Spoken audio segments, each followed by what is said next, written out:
Ignition sequence start. 6, 5, 4, 3, 2, 1, 0. Liftoff. We have a liftoff.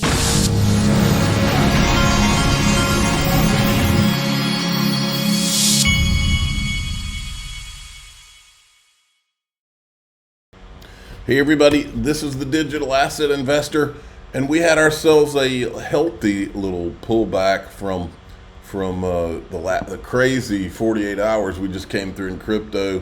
You got a Bitcoin at, let me hit the refresh here and make sure these are right. Bitcoin 87,878, XRP 66 cents. Everything's kind of pulled back a little bit, but that's kind of what happens, and then you get your next boom. Dark Defender. We waited for this moment for so long. This wave 5 structure did not change it for almost 2 years. Now, despite everything we had, it's great to see destruction of this multi-year resistance. This is just the beginning. XRP now targets $1.03 first, then 188 and 585 respectively. And then eGrag Crypto says, genuine wake up line, date mid-December 2024. Nothing has changed, same targets. XRP is broken out to the upside, hitting 74 cents. This is super bullish because we've officially broken through that genuine wake up line. Here's the plan. Weekly closes above 60 cents are crucial now, confirming breakout with solid reset. Short-term target 130 to 150. So let me see. Dark Defender's got 130. Let me see. Sorry. Dark Defender's got now targets 103, and eGrag's got 130 to 150. So I'm sure maybe I'm wanting eGrag to be more right, but it's okay. Timeline: all this should unfold by December 2024. Then get ready for fireworks. Expect an all-time high and beyond. Stay steady. 650 is just wave 1. We're heading toward a macro wave 3, and yes, wave 3 is 3-digit target. Oh yeah, I'll take that all day. Just like this. How cool is this? This is the the people from Ripple. There's Jack McDonald, and I believe this is head of policy for Ripple, US policy for Ripple, Lauren Believe, and Jack McDonald, who runs the Real USD stablecoin. Meeting with the Federal Reserve, Governor Bowman, Nick Carter was there, and Ryan Luvar, to discuss our new report, How Stable Coins Are Extending US Dollar Dominance, a Policymaker's Guide to Action. Stephen Narioff has laid down the gauntlet, folks. I have not seen the finished product. I've heard whispers of what Stephen's talking about here, but I don't know exactly what he's talking. If you remember, I showed you in the trailer of the film, right at the end of the trailer, Stephen makes a comment like he's reading something that Charles Hoskinson said there at the end. He says, turncoats are out in full force.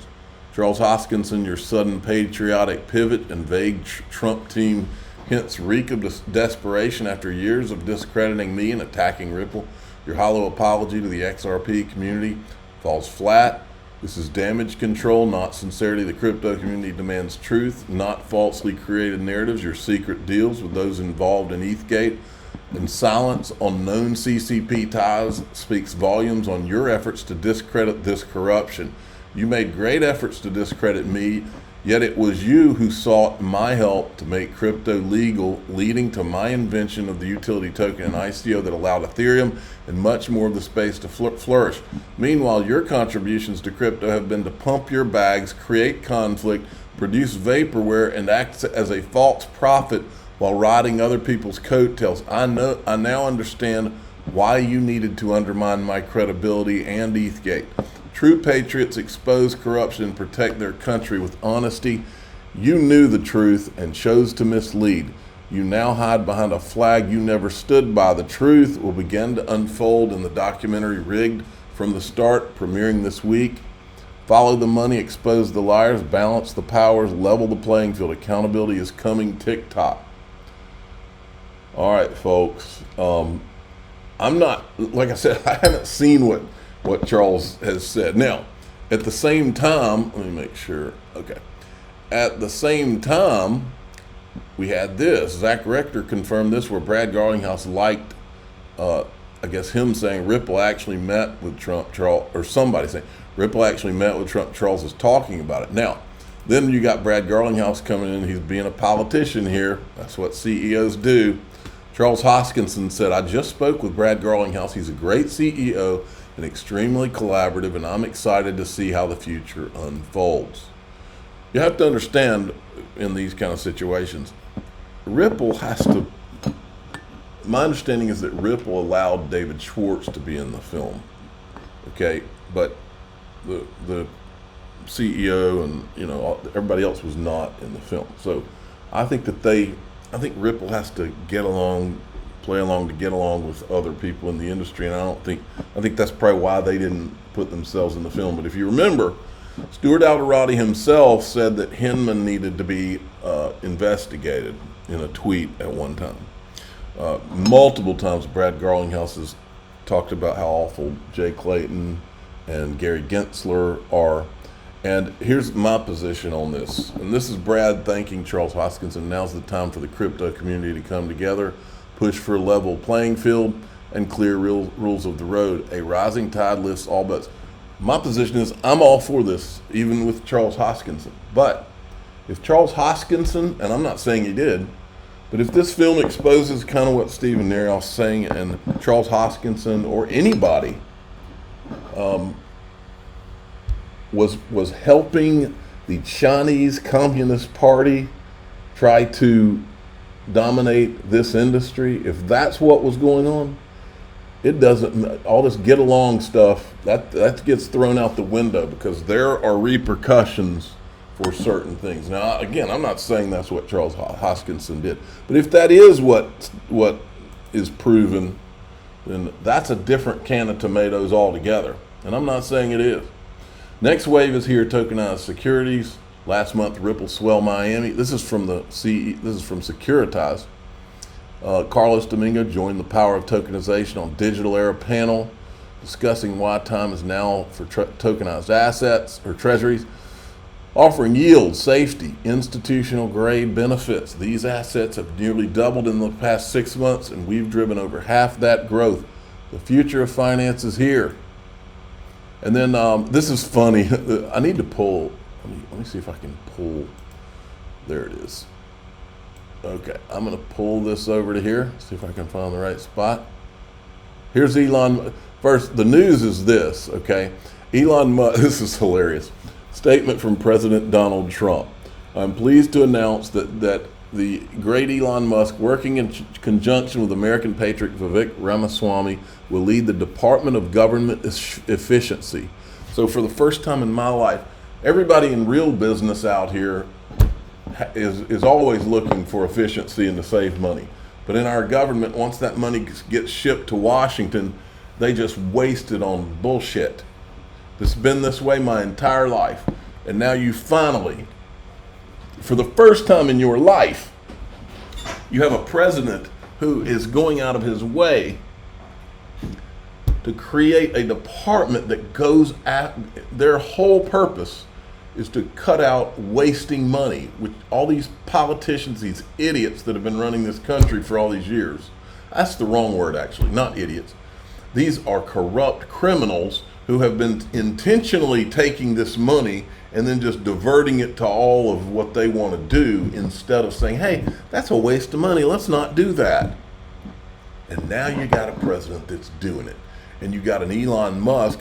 And the funny part about this is not only are they doing it, but they're perfectly happy to kind of get a laugh out of it while they do it and call it DOGE for like Dogecoin. I mean, how genius is that? It's hilarious. So here's these guys talking about it. I think before this moment, a lot of people complained about the fundamental case for Bitcoin, and you could complain even more when you're thinking about Dogecoin as a traditional investor. Also, a lot of people asking if institutional investors are buying this. Institutional investors who got into Bitcoin to begin with were comfortable with this world, were they not? Yeah, more or less. I mean, Dogecoin, I think, has surprised everybody with its staying power. And, when you talk about, the fundamental values, that gets kind of, sort of a philosophical discussion when it comes to crypto. But one thing about Dogecoin that's really interesting is it is actually very cheap to transact with, much cheaper than Bitcoin. So, we've had stories, you do actually find people like for remittances, people sending money back home to Venezuela to their parents. It's a lot cheaper to do that with Dogecoin than most other cryptocurrencies. And there's even people developing payments apps. There's a pizza place, Williamsburg Pizza in New York, that accepts Dogecoin. So it started as a joke. It still makes me laugh to think about it, but there is. Okay, here's my position. It still is a joke. You won't see me talk. That doesn't mean that the price can't go up.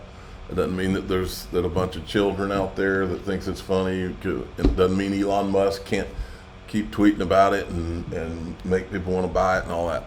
But not this guy. This guy is going to go.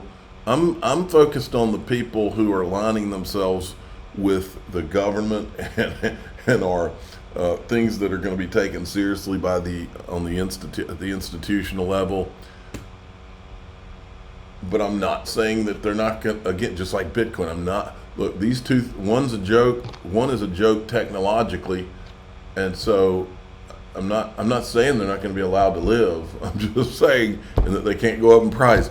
I'm just saying I'm a 50-year-old man. I'm serious about all of this, and neither one of those is serious. Now, that doesn't mean I don't own some Bitcoin just to have some, but at some point, utility is going to become the thing. Now, this is a very good. I'll finish here to make a very important point. Just like all these idiots in government have not cared about government efficiency, we've had a guy, Gary Gensler, who has spent the last 3.5 years. His job is to attract capital to the United States. That is one of his that's one of his primary missions. He's been running all of it offshore. In fact, the only people he's been working with in crypto have been shysters. Remember the FTX? Remember all the meetings with FTX that we've never found out about? Well, I have a feeling we're going to find out about them now. But guess what? This a-hole has been sending all these people offshore all this time. And this is what happens. And now this guy's saying, well, these crypto mining operations, don't expect them to move on right back onto the United States. This is what happens when you have a Gary Gensler and this kind of administration in power. Sometimes things permanently or for a long period of time stay offshore once they've done it. The idea that more mining could be moved to the United States now that we know the outcome of the U.S. presidential election. But mining is a business where there is a very large moat. It's not easy just to pick things up and move them and start over. How quickly can this be done? So it's very difficult to move mining operation. For the first thing, you have to have access to power. You have to have power substations. In our case, our mining infrastructure is designed around modular containers. So, for example, it takes us 1 year from clean ground to finished, fully operational to build a 240 megawatt data center. Unlike the AI industry, which takes multiple years to do it, our systems are fairly simple in that they're very modular. They use 40-foot containers. And we can pick up and move if need be. As a matter of fact, we've done it in the past. We moved the whole data center from Hardin, Montana to Texas in the matter of about 35 days. So it can be done, but you have to have access to power. So we're mining to be banned in this country. You would see an excess, but it would take most probably about 18 months for a lot of that mining capacity to move to other places in the world. But mining is growing all over the world. You're seeing growth in Africa, Ethiopia. Does it make sense to move? If we could have only 2 years of a really crypto-friendly Congress, and we could see regulatory changes 2 years from now, does it actually make sense to make these big moves? No, I don't think you're going to see any miners picking up and moving. I think what you are going to see is miners like ourselves who want to have a diversified base of operations. So our goal is to have 50% of our operations international and 50% domestic in the U.S. Today, we're more like 80-20 in the U.S. And that's really more a focus, not on regime or regulatory risk, but it's on power and energy access. Okie dokie. So in DAIXRP.com, the first XRP unleashed, or what's now called rigged from the start, exposing the SEC's war on crypto, it was shown last night in Scottsdale, Arizona. So we're going to talk about that. And I've also got a couple of other things. I'm the digital asset investor. I'm not an investment advisor. This is for entertainment purposes only. Please subscribe, hit the like button, tell your friends and family. Here we go.